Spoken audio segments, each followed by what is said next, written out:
In a lovely house in the forest, geologist Ish lives a peaceful life. One morning, he decides to visit the quarry to look for pyrite and ignores a call from his mother on his way out. Moments later, while he's working, a snake suddenly bites his hand before crawling away. Panicking, he takes out his phone only to accidentally drop it down the hill. Next, he uses a knife to gain easier access and sucks the venom out. He rushes back to his house and drinks some water before collapsing on the bed, but then he becomes delirious. A few hours later, Ish hasn't moved and his hand is terribly swollen. He can hear someone knocking on his door and a helicopter outside, but he can't move or talk. In the evening, he crawls out of bed to get more water, but his movements are so clumsy that he spills it, so he has to suck it from the floor. Ish keeps calling for his mom while on his phone a text arrives from her saying "we love you." Many days later, Ish wakes up feeling better and his hand is back to normal. He gets in his car after cleaning it and it takes it a few tries to start. Ish drives to town and is surprised to find the streets empty. Eventually he stops the car when he discovers a rotting body on the ground. There are military cars everywhere and more dead people inside other vehicles. On a road sign he reads that there's been a global pandemic and the US government has been suspended. As he freaks out, he gets back in his car and turns on the radio. The news reminds the public the virus is highly contagious and lethal, so everyone must stay inside. When he makes it to his family home, Ish is devastated to discover both his parents are dead. After taking a moment to cry, he buries his parents in the backyard with a kiss on the forehead as goodbye. After resting in his childhood bed, Ish keeps searching the town and finds dozens of bodies in the church. Then he picks up a bunch of supplies including a gun and drives to the bridge, only to find it blocked. He screams in frustration before taking a different road to reach Las Vegas, which is also completely deserted. Searching the buildings is unsuccessful, so Ish decides to take a break in a jacuzzi. Later he goes to a bar to get a drink and drops the glass when he's startled by a voice. These are Milton and Anne, who explains they're immune and got stuck here when it all started.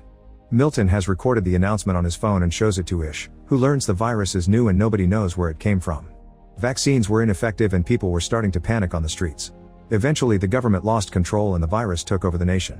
Suddenly Ish admits that his parents had told him there was a new sickness around, but he hadn't thought it was this serious. Milton and Anne tell him all nations fell, so probably there are only a handful of survivors like them around the world. Anne confesses she watched her daughters and husband die on a video call. While the duo keeps drinking, Ish leaves to take the elevator, only to realize he has nowhere to go and falls asleep on the ground. The next morning he finds and trying on expensive clothes from the store. Ish wonders if being alive matters, and Anne says her heart beating doesn't mean she's alive. Then the trio gathers for breakfast and Ish learns Milton's wife died here in the hotel. Ish announces he'll leave soon in an upset and leaves the table. Milton tries to convince Ish to stay, saying they have food and a generator. As he shows Ish his gun, he also reveals he and Anne have an agreement: when food runs out, they'll self-delete. When Ish points out that the country has enough resources to last a decade, Milton asks why anyone would want to live after everything they cared about is gone. Before leaving, Ish asks Anne to come with him. She turns him down but still kisses him, so Ish has to push her off. On his way out, Ish hears 2 gunshots. Furious, Ish drives down the road at dangerous speed and almost hits a dog, but he stops just in time. Seeing this as a sign, he names the dog Lucky and takes him with him. Next, Ish stops at the library and gathers all the books on survival he can find. Not knowing what else to do, Ish returns to his old house to start a new life with Lucky. A year later, Ish is still alive. He keeps himself busy with chores and exercise, but he can feel he's starting to lose it and sometimes he drives his car in circles. One morning he hears Lucky barking and looks out the window to see smoke in the distance. Ish and Lucky immediately get in the car and drive to town to follow the smoke to a particular house. Emma appears on the roof with a gun, but she puts it down when Ish explains his situation. She invites him in and tells him she arrived a few days ago while sharing tea and bread. They get along pretty well, so when Ish tries to leave, Emma tells him to stay the night. The next morning Ish convinces her to come live with him so they can keep each other company. While Emma looks around the house, Ish gets rid of the noose he'd hung up when he felt hopeless. Emma notices that the rats have gotten into the pantry, so they go back to town to get supplies. At the store, they have to ignore the horrible stench coming from the bodies and a few rats. Days pass and Emma and Ish find a new routine together. They plant vegetables and go fishing for food. In town, animals appear on the streets because there are no people to stop them. Emma gives Ish a haircut and he starts building a chicken coop, hoping they can start a farm. Eventually their relationship turns intimate. When Ish's car runs out of gas, he has to start filling up the tank using other vehicles in town. He also begins building solar panels on top of the house. One morning, he accidentally slips off the roof and falls, hurting his ankle in the process. Emma helps him come inside and takes care of him while admitting she misses having more people around. Later, while he's sleeping, she looks at old pictures of her family and cries. When Ish gets better, he immediately starts building again. Emma announces she's pregnant and Ish freaks out, hesitant to bring a kid to a post-apocalyptic world. He ends up looking for books on childbirth at the library, where rats are running around too. A few months later, The couple's little farm is going well with plenty of vegetables and even a few chickens. However, Emma points out she needs protein, so Ish agrees to go hunting. He finds a bunch of cows and after lots of hesitation, he shoots one as he apologizes. Then he follows a book's instructions to cut it and get the meat, which he takes home in a cooler. Some days later, Ish finally finishes the solar panels and the house has power, which means they can store food in the fridge again. Emma interrupts the happy moment with bad news. She's found a huge rat in the basement. She had to drown it to kill it since their traps aren't big enough for this size. A quick look through the window reveals that hundreds of rats have taken over the town and are now coming to their house. Ish realizes that the trash is attracting the rats, so he rushes outside to burn it all while Emma shoots at the rats that get too close. Unfortunately, Ish has to burn what is left of the cow as well. No matter what they do, the rats keep coming, so the duo runs back inside and starts working on sealing every door, window, and hole. Emma also pours lots of bleach into the toilet. A sudden crying noise reveals they forgot Lucky outside and he's being bitten by the rats. Ish has no choice but to open the door and quickly grab the dog before running back. It's just a second, but a few rats still manage to get in, and Ish tries to open fire. The bullet misses because they're constantly moving, so instead Ish begins killing them all by furiously smashing them with his gun. Afterward, Emma takes care of Lucky's wounds. This experience makes Ish afraid he may lose Emma during childbirth, so she finally confesses she gave birth to 2 daughters without complications. She lost her entire family on the same day because of the virus. A few months later, the rat infestation is finally under control thanks to the feral cats prowling in the streets. The couple can finally unseal the house and come out again. That day, Emma starts feeling contractions and gets ready to give birth. However, she discovers the baby's shoulder is coming out first. Ish wants to find the book that explains how to deal with this, but Emma yells at him and guides him on how to correct the position of the baby until the head is out first. This helps the birth go smoothly, and now they're the proud parents of a healthy baby girl. Feeling hope for the future again, Emma paints their address on a wall in town, inviting survivors to join them. This is seen by a mysterious person in the distance. 6 years since the pandemic started, Ish is driving alone when he accidentally hits a lion. He grabs his gun and gets ready to mercy kill it, but at that moment he notices someone watching him from the woods. He runs after this person and tries to grab her, so the girl tries to defend herself. Ish steps back and swears he means no harm, explaining he has food and that lives with other survivors. The girl just screams again and runs away. When Ish returns to his truck, he discovers the lion is gone and the girl has been following him. She accepts the apple he offers her and jumps on the back of the truck. Ish takes the girl to his house and it's revealed he and Emma have 2 kids now, Heather and Alex. They've also been joined by 2 more survivors, Jorge and Maureen, not to mention Emma is pregnant again. Everyone is friendly toward the new girl, but she still doesn't speak or leave the truck, so Ish concludes she must have PTSD.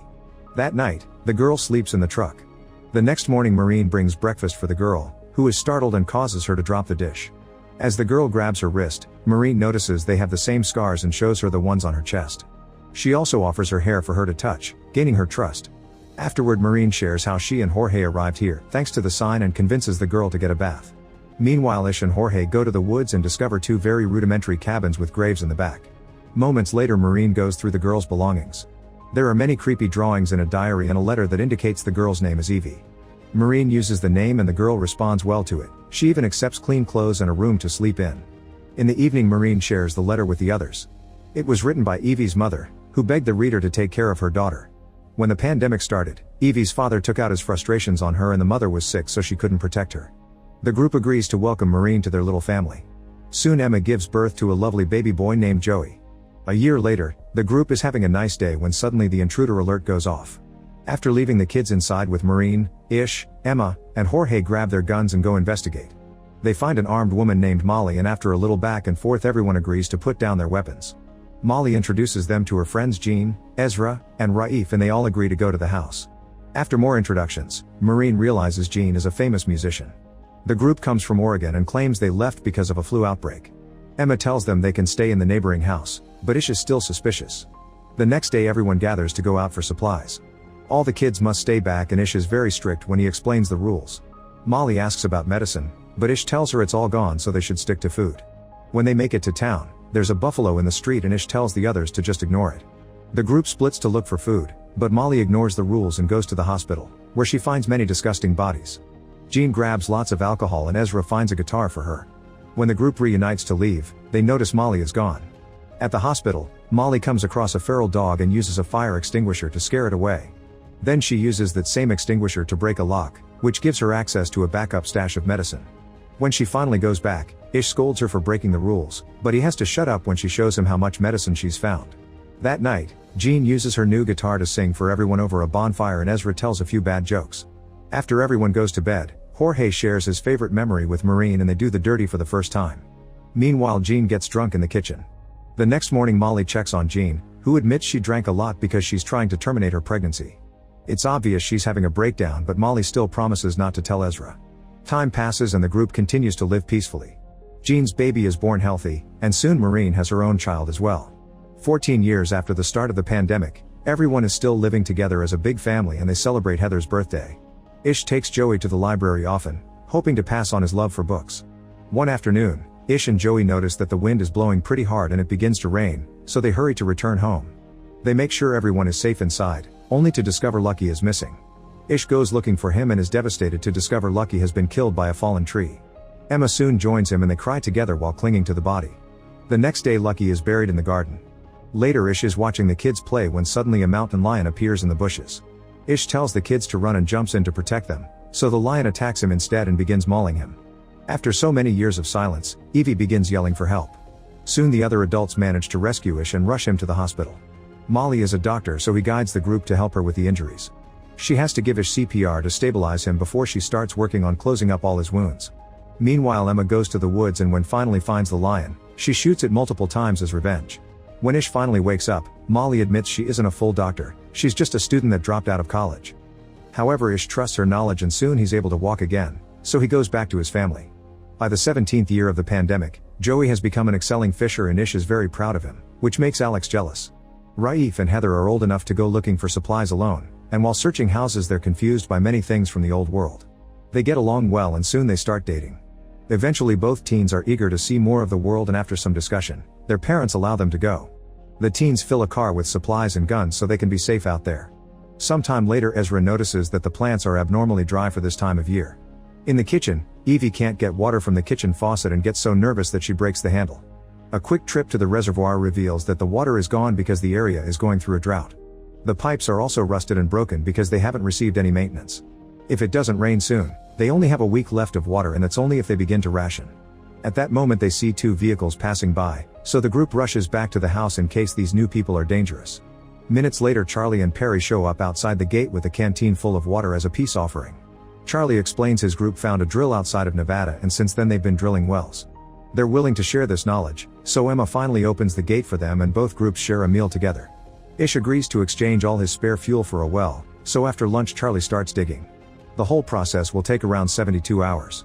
In the afternoon, Ish and Charlie go hunting together and Ish is startled when Charlie suddenly shoots behind him just to kill an animal. Charlie explains he's a very good shooter because he's had lots of practice and not just on deer. Later during dinner, Charlie shows off his scars and stares at Evie, who looks back with a clear discomfort that Ish notices. The next morning, Ish tells Alex not to help Charlie with the drilling because he doesn't trust the man, but Alex thinks his father is being unfair and ignores him. Ish tries to share his concerns with Emma, who thinks he's just being paranoid. Sometime later, Charlie has a tough time breaking through a layer of rock, but after lots of effort the drill goes through and the search for water continues. Ish has to watch how his family gets along with Charlie's group to the point they're all singing together. Upset and confused, Ish goes for a walk in the woods to clear his head, only to end up getting lost. That evening Charlie shares his cigarettes with Jean, but she turns down the liquor. Charlie gets rather pushy and only backs off when Jorge comes out of the house. Meanwhile, Emma is worried about her husband and starts getting ready to go looking for him, but at that moment Ish finally comes back. Emma scolds him for disappearing without a word and Ish admits he's worried about what may happen if they find water. The next day the drill finally goes deep enough and water bursts out of the ground. While everyone celebrates, Ish tells Charlie to take the fuel and leave, but Charlie says he likes this place more than he thought. After the well is properly installed, they throw a party to celebrate, but Ish is still worried. Emma asks Perry where her group will go next and Perry says she doesn't know because Charlie really likes it here. Later that night, Ish hears a woman screaming and looks around to discover Charlie coming out of Evie's cottage while his friend Silas is keeping watch. Charlie ignores Ish's concerns and returns to his RV, where Perry is mad at him too. At the same time, Ish goes to the cottage and finds Evie crying because Charlie took advantage of her. Ish's family gathers to discuss how to deal with Charlie. They don't think they can just send him away because he'll probably come back, so they have no choice but to kill him. An argument ensues since some people think it's self-defense while others think it's murder. They decide to vote and everyone says yes except for Jorge, who changes his vote when Maureen insists. Afterward, Ish goes looking for Charlie and asks him to leave. When Charlie refuses, the family surrounds him and Ish hits Charlie's head with a hammer. Once Charlie falls, Ish continues to furiously smash his head until he's dead. Ezra has to stop Ish as he loses his mind and keeps repeating "we had to." Then Ish tries to wash all the blood off the hammer, commenting on the irony that the blood belongs to the person who gave them water. Emma comforts Ish and tells him he did what he had to. The next morning Charlie's body is thrown into the ocean. The family tells Perry that Charlie is gone, but she and her people are allowed to stay. Perry catches on to the real meaning and is actually relieved because she's another of Charlie's victims. Afterward they inform the rest of the group that Charlie is gone and Silas gets angry, saying Charlie never changes plans. As Ish's group gets their guns ready in case Silas reacts, Corey points out it's a good thing Charlie is gone and the rest of his group backs him up. Silas calls them all cowards and leaves the community. When Alex comes out of the house and asks about Charlie, Ish tells him he's gone because he heard Evie. Alex doesn't take the news very well. At that moment Silas comes back and asks to stay because he has nowhere else to go, pointing out Ish was the first person brave enough to fight Charlie's control. However, Ish doesn't let him in, saying Silas is at fault too for keeping guard for Charlie instead of warning the family. 20 years after the start of the pandemic, it's clear Earth is healing, thanks to the lack of humans. Joey and Corey have been working hard and have managed to build a modified version of Da Vinci's airplane. It needs a few more tweaks, but they hope they can fly it soon. Everyone is excited except for Alex, who is still jealous. In the evening Joey admits he isn't feeling well and Ish makes a root concoction for him. However, in the middle of the night Joey goes into his parents' room covered in sweat and suddenly passes out. Ish runs to look for Molly, only to discover Corey and other members are sick as well. Molly points out this is moving too fast so it can't be a common cold and suspects it may be related to the original virus. Ish begins arguing with her over how to proceed, but they get interrupted when Perry arrives saying she's also sick. Soon the entire household is helping Molly take care of the sick people. Still in denial, Ish takes care of Joey in his room and has a vision of Charlie watching them. As time passes, Ish spends most of his hours sitting next to Joey, which makes Alex angry because he knows his father wouldn't be as worried if he was the sick one. Sometime later Heather comes back, but she's alone because Raif died. She can tell her parents are tired and takes over a shift to watch Joey. No matter how many days pass though, Joey doesn't get any better, and Ish thinks he's being punished by God for killing Charlie. Getting desperate, Ish decides to cut a hole in the bridge barrier, which is big enough for him and a bicycle. Now he can finally cross the bridge and reach the big city, which is covered in plants. He rushes to the hospital and after breaking a few doors, he finds lots of medicine. During his search he has a vision of Charlie again and his guilt continues to haunt him. Ish decides to stop at the chapel and asks God to take him instead of Joey.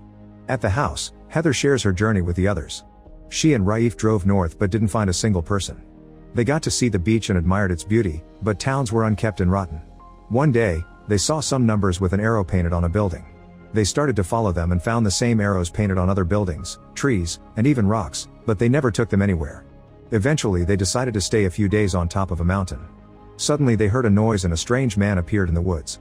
Heather tried to follow him, but he ran away. When the couple returned to their tent, the man reappeared and grabbed Raif from behind. Raif tried to fight him, but the man retaliated by stabbing him with a knife. A furious Heather immediately threw an axe at him, killing him. Raif only got to say goodbye before dying as well. After burying him, Heather started to make her way home on foot because her car broke down. Hearing all this makes Gene start drinking again.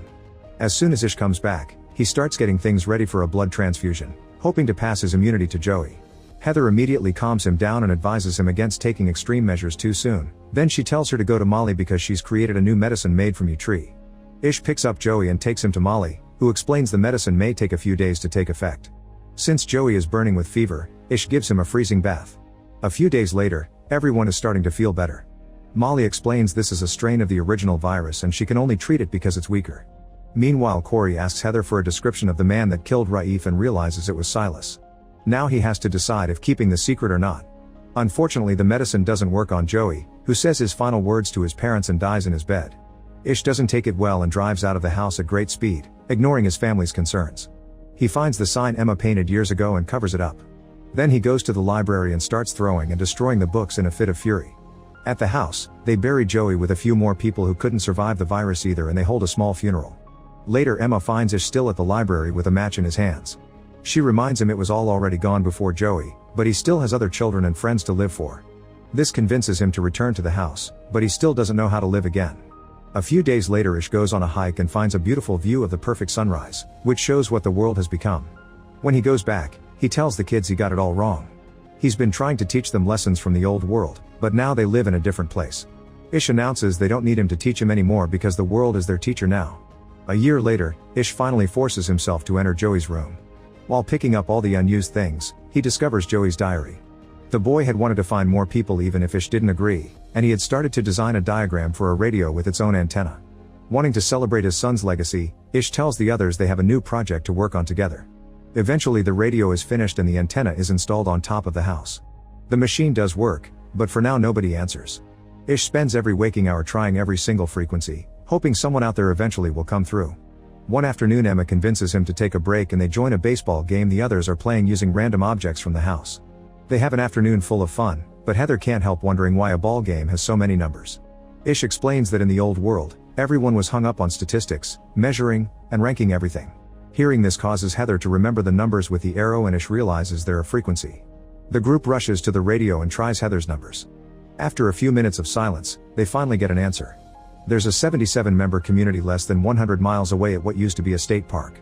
After some discussion, Ish's group invites these survivors to join their community.